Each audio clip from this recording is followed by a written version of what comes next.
Please प्यार के चक्कर में हाथ गला मरना उड़ना नहीं करना चाहिए। नाक मत कटवाना।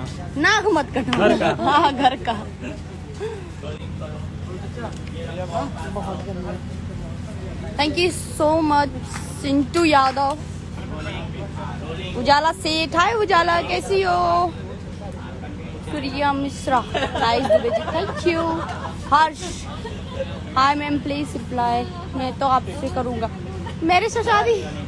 मैंने शादी के लिए बोला, मेरा वाला सुने ना। हेलो, मैंने बोला जो प्यार करता हाथ मत काटिएगा, धूमधाम से शादी करिएगा। तो एक फैंस बोल रहा है मैं आपसे शादी करूंगा। मेरे बीएफ का नाम तो मुझे खुद नहीं पता। मेरे बीएफ का नाम क्या है? लापतागंज। रेडी रेडी रेडी है। ये लो लो, मैंने देख लिया।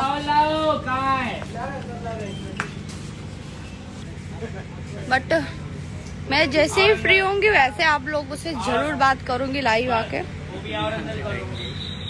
हाँ मम्मा,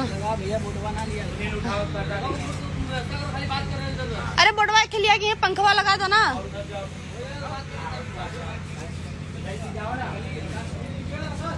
अरे बेचारा को हाथे में चोट लगा, लोगे वजन वजन उठवावत है। हाथ काटा है गर्लफ्रेंड चक्कर में। अरे सर नन्ही बूढ़ी का लड़का गर्लफ्रेंड के चक्कर में हाथ कटने में। वाह भाई देखो, आप लोग जितने भी प्यार करते होंगे, आपकी लवर्स होंगे या फिर आपके बॉयफ्रेंड्स होंगे, जो भी है होंगी होंगे,